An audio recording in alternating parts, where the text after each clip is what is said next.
ഞാൻ ഫസ്റ്റിൽ ഓതാൻ പോയ നാട് എടരിക്കോട് നാട്ടിലാണ് വന്നത്.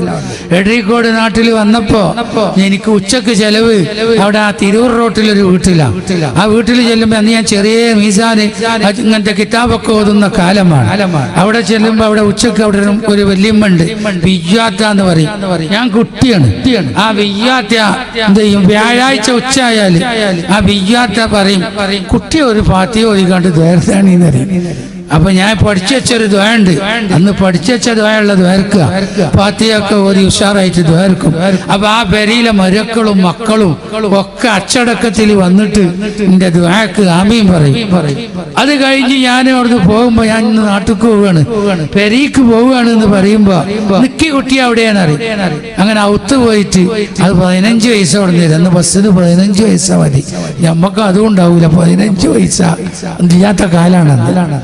ആ 15 പൈസ അല്ലെങ്കിൽ അന്ന് 15 20 പൈസയാണ്, അത് തരും.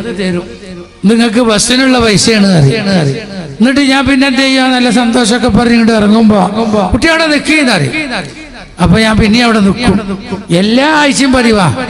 അപ്പൊ എന്ത് ചെയ്യും, വിജാത്ത ഒരു രണ്ടാമത്തെ ഒരു 20 പൈസ 15 പൈസ കൊടുത്തിരുന്നു. അത് തന്നുകാണ്ട് പറയുന്നത് എന്തിനാ തരണെന്ന് അറിയോ, ശനിയാഴ്ച ഇങ്ങോട്ട് വരണം എന്നറിയും. ഞാൻ കൊയങ്ങിയില്ലേ, കള്ളത്തരം കാട്ടാൻ പറ്റുമോ? പറ്റൂല. ഒരു മടി കാട്ടാൻ പറ്റൂല. ശനിയാഴ്ച ഇങ്ങോട്ട് വരണം എന്നറിയും. അപ്പൊ ശനിയാഴ്ച വരണല്ലോ, ഒരു മടി അവിടെ പറയാൻ പറ്റൂല. ഏറ്റവും വലിയ ബേജാറ് പൈസ എന്നതല്ല. കാരണം പൈസ ഇപ്പൊ ശനിയാഴ്ച വന്നില്ലെങ്കിൽ ഞായറാഴ്ച വന്നാലും പൈസ ചെലവാകുമല്ലോ. അത് ഞായറാഴ്ച വന്നാലും ഇതിന് അങ്ങനെയല്ല പ്രശ്നം. അന്ന് ഫ്രിഡ്ജൊന്നും ഇല്ലാത്ത കാലം. അപ്പൊ ആ കാലത്ത് അന്ന് മിക്ക വീട്ടിലും വെള്ളിയാഴ്ച മാംസം ഉണ്ടാവുള്ളൂ, മിക്ക പേരിലും വെള്ളിയാഴ്ച ഒരു ഇറച്ചി ഉണ്ടാവുള്ളൂ. അന്ന് നമ്മളവിടെ ഉണ്ടാവൂല. അപ്പൊ ഈ വിയ്യാത്ത വെള്ളിയാഴ്ച കൊടുന്ന ഇറച്ചി അത് എങ്ങനെയൊക്കെ ചൂടാക്കിയിട്ടും അങ്ങോട്ടാക്കിയിട്ടും ഇങ്ങോട്ടാക്കിയിട്ടും കേടുവരാതെ ശനിയാഴ്ചക്ക് സൂക്ഷിച്ചു വെച്ചിട്ടുണ്ടാവും. നല്ല ടേസ്റ്റിൽ ഉണ്ടാക്കി വെച്ചിട്ടുണ്ടാവും. അപ്പൊ അത് ഞാൻ പോകാതിരുന്നാല് അതൊരു കുരുത്തക്കേടാവും എനിക്ക് അന്ന് തന്നെ തോന്നും. അത്ര എന്നെ കാത്തിരിക്കും. അങ്ങനത്തെ വിജയാത്താന്റെ ഖബർ നീ സ്വർഗമാക്കി കൊടുക്കണം റഹ്മാനെ. ഞാൻ എല്ലായിടത്തും തയ്യാറക്കുന്ന ഒരു ദുആയാണ്.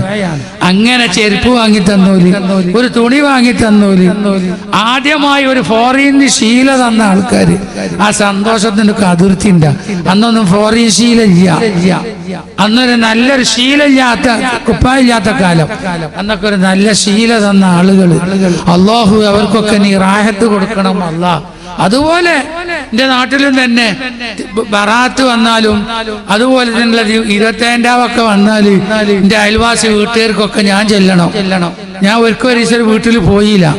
അതിന്റെ പിറ്റേന്ന് എന്റെ വീട്ടിലേക്ക് തെരഞ്ഞു തന്ന്, ചീരിനിപ്പൊരിയായിട്ട് തെരഞ്ഞു തന്ന്, നിങ്ങൾ എന്തെങ്കിലും വരയ്ക്ക് വരാഞ്ഞ് ചോദിച്ചു. ഞാൻ പറഞ്ഞു അവിടെ മദ്രസയിൽ ഉസ്താദല്ലേ വരണി, ഞാൻ കണ്ടല്ലോ. മദ്രസയിൽ ഉസ്താദ് വന്നാൽ നിങ്ങൾക്ക് നോക്കാൻ പറ്റൂല, ഞങ്ങളോടക്ക് വന്നേ പറ്റുള്ളൂ പറഞ്ഞു. അപ്പൊ എന്തിനാണ്, മുത്തഅല്ലിമായി എനിക്ക് എന്തെങ്കിലും പൈസ എടുത്ത് വെച്ചിട്ടുണ്ടാവും, അത് തരാനാണ് ഒരു എന്നെ വിളിക്കുന്നത്. പക്ഷെ ഞാനൊന്ന് പോയി ദ്വാരന്ന് കൊടുക്കണം. അങ്ങനെ ദ്വാരന്ന് ഞാൻ സുബയ്യാൻ കൊടുക്കുന്നത് വരെ ദ്വാരക്കുന്ന എന്റെ നാട്ടിൽ കൂലിപ്പണി എടുത്തുണ്ടാക്കുന്ന പൈസയാണ്. ഒരു മുത്തഅല്ലിമി എന്ന നിലയ്ക്ക് എനിക്ക് തന്നെങ്കിൽ എന്റെ ഈ ഇൽമിലൊക്കെ ആ എന്റെ നാട്ടുകാർക്കും അയൽവാസികൾക്കൊക്കെ വലിയ പങ്കുണ്ട്. അവർ മരിച്ചുപോയാലോ ഖബറൊക്കെ സ്വർഗമാക്കി കൊടുക്കണമല്ല. നമ്മൾ വെറുതെ അങ്ങോട്ട് അലിബാക്കവി ആയതൊന്നുമല്ല. ഒരുപാട് ആളുകൾ ഇടപെട്ടിട്ടും ഒരുപാട് ആളുകൾ സഹായിച്ചിട്ടും ഒരുപാട് ആളുകൾ നമ്മളെ കൂടെ നിന്നിട്ടും സഹായിച്ചിട്ടാണ് നമ്മളൊക്കെ ഇന്ന് ഇത്ര ഇങ്ങനെ വലിയ പ്രസംഗിക്കുന്ന ആൾക്ക് വലിയൊരു ആലിമെന്നൊന്നും പറയാൻ പറ്റിയില്ലെങ്കിലും അങ്ങനെ വലിയ ഉസ്താദന്മാരുടെ ബഹുമാനപ്പെട്ട ബഹറുലും ഷെയ്ഖുനാനേറ്റ് വലിയ ബന്ധമായിരുന്നു എനിക്കുണ്ടായിരുന്നത്. എന്റെ ശരീക്കുമാരെ തന്നെ പറയും, നിങ്ങളെ എങ്ങനെ ഇപ്പൊ ഉസ്താദിന് ഇങ്ങനെ എത്ര വലിയ ബന്ധമായി എന്ന് ചോദിക്കലുണ്ട്. അതേമാതിരി കൊണ്ടൂർ ഉസ്താദിനായിട്ട് അഭേദ്യമായ ബന്ധമായിരുന്നു. ഞാൻ ബന്ധപ്പെട്ട ഉസ്താദന്മാരായിട്ടൊക്കെ അങ്ങനെ തന്നെയാണ്. കണ്ണിയത്ത് ഉസ്താദിനായിട്ട് അഭേദ്യ ബന്ധമായിരുന്നു എനിക്ക്. പലരും അത്ഭുതം പറയും, എങ്ങനെ നിങ്ങൾ കണ്ണിയത്ത് ഉസ്താദിനായിട്ട് ഇത്ര വലിയ ബന്ധം തോക്കും പറയുമ്പോ എന്റെ ഉസ്താദൊന്നുമല്ല. അതേമാതിരി കക്കടിപ്പുറത്തെ പാപ്പാര് രണ്ടാക്കും വലിയ ബന്ധമായിരുന്നു. അങ്ങനെ എണ്ണിയാൽ തീരാത്ത ഒരുപാട് മഹത്തുക്കൾ എനിക്ക് പറയണ്ട്. വടകര അമ്പതാജി പാപ്പ ഒരിക്കൽ ഞാൻ ചെന്നപ്പോ ഭയങ്കര ചൂടും പോകിയും മുരീരുമാരും അവിടുത്തെ മൊഹിബീങ്ങളൊക്കെ ഒളിച്ചു തീർക്കണ സമയം. പാപ്പാക്ക് ചില ദിവസം അങ്ങനെ ഉണ്ടാവും, ചില ദിനങ്ങൾ അന്ന് ഒരാൾ മഹലൂക്ക് എടുത്ത് കയറാൻ പറ്റൂല. ഞാൻ ഒരിക്കങ്ങനെ വാണിയണ്ണൂർ ചെന്നപ്പോ എല്ലാരും ഉണ്ട് മുക്കിലിരിക്കണ്. അപ്പൊ ചോദിച്ചു ഇന്ന് പാപ്പ ഇവിടെ ചോദിച്ചു. അപ്പൊ പോയസം ഗുരുക്കളും അറിയാം എപ്പോഴും അവിടെ ഉണ്ടാകുന്ന ആളാ. മരണപ്പെട്ടു പോയി. അവിടെ ഉണ്ട് ഔത്തുണ്ട് എന്നറിഞ്ഞു പേടിച്ചു കണ്ടാ പറയുന്നത് ഔത്തുണ്ട്. ഞാനെന്ത് ചെയ്ത് പാപ്പാന്റെ മുറ്റത്ത് ഇങ്ങനെ നിന്നിട്ട് ഔത്തുക്കും നോക്കി പാപ്പാന്റെ പേരിൽ ഫാത്തിഹ ഓതി അങ്ങനെ നിന്ന് ഒരു ഫാത്തിഹ ഇങ്ങോട്ട് കഴിഞ്ഞപ്പോത്തിന് കണ്ട് ഔത്തുനിന്ന് ഇങ്ങോട്ട് പുറത്തേക്ക് വരണേ. ആരാ? അപ്പൊ ഞാൻ കയറി അസ്സലാമു അലൈക്കും എന്നറി. ഞാൻ അച്ചിപ്പുറക്കാരനാണ് പറഞ്ഞു. ആ അങ്ങോട്ട് വാന്നറിഞ്ഞു. അപ്പൊ ചെന്ന് ഓരോ കസാരിയിൽ ഇരുന്ന് ഞാനവിടെ താഴ്ത്തിയിരുന്ന്. അപ്പൊ ഞാൻ ഒക്കെ പറഞ്ഞു, എല്ലാ കാര്യങ്ങളും കൊണ്ട് പറഞ്ഞു. അപ്പൊ ഞാൻ ദർസ് തുടങ്ങി 1 മാസമായിട്ടുള്ളൂ, 2 മാസമായിട്ടുള്ളൂ. അപ്പൊ ദർസ് തുടങ്ങിയ സന്തോഷം പറയാൻ വേണ്ടി ചെന്നതാ. അപ്പൊ എന്നോട് പറഞ്ഞു മിസ്റില് 1,30,000 പണ്ഡിതന്മാരുണ്ട് പറഞ്ഞു. എന്നിട്ട് എന്നോട് ചോദിച്ചു എത്രയെന്ന് ചോദിച്ചു. അപ്പൊ ഞാൻ പറഞ്ഞു മിസ്റിൽ 1,30,000 പണ്ഡിതന്മാരുണ്ട്. പിന്നെയും ചോദിച്ചു എത്ര ഉണ്ട് ചോദിച്ചു. അപ്പോഴും ഞാൻ പറഞ്ഞു മിസ്റിൽ 1,30,000 പണ്ഡിതന്മാരുണ്ട്. അതേ പദം ഞാൻ പറഞ്ഞു. മൂപ്പര് ഒരു 6-7 വട്ടം ചോദിച്ചു. അതിനൊക്കെ ഞാൻ മറുപടി പറഞ്ഞു മിസ്റിൽ 1,30,000 പണ്ഡിതന്മാരുണ്ട്. അതില് എന്റെ ദർസ് എന്റെ ദർസാണ്, അത് ഞാൻ നോക്കും പറഞ്ഞു. ആ ഒരു കുരുത്താണ് നമുക്ക്.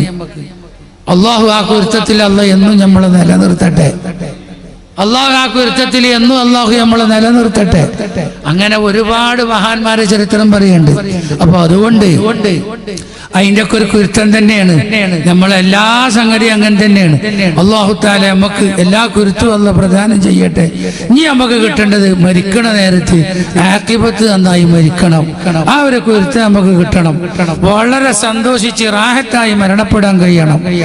അവിടേക്ക് അള്ളാഹ് ജീവിക്കും കാലം ദീനിന് ഖിദ്മത്ത് ചെയ്തുകൊണ്ടിരിക്കണം. റഹ്മാനായ റബ്ബ് നല്ല ഖിദ്മത്ത് ചെയ്യാൻ അള്ളാഹു നമുക്ക് തൗഫീഖ് നൽകട്ടെ. അതുകൊണ്ട് അങ്ങനെ പറഞ്ഞ അങ്ങനെ പറഞ്ഞു നിങ്ങൾ കേട്ടുമ്പോൾ അതുകൊണ്ട് സമയം തീർക്കും.